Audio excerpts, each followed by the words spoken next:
daerah Batam.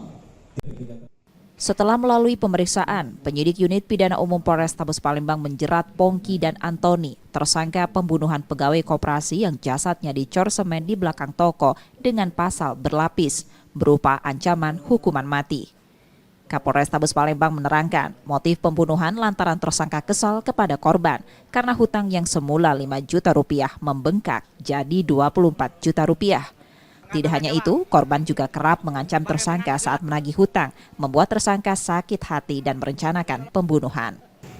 Sebesar 5 juta, kemudian singkat ceritanya hutang tersebut membengkak dengan bunga yang ada menjadi 24 juta.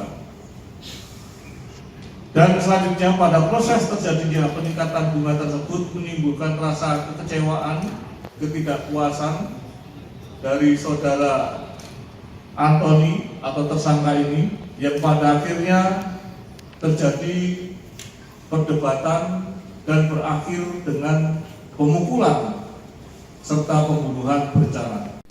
Polisi turut menyita kunci berukuran besar yang digunakan pelaku untuk memukul kepala korban, sisa semen, dan motor korban. Yudi Kiswanto, Kompas TV, Palembang, Sumatera Selatan.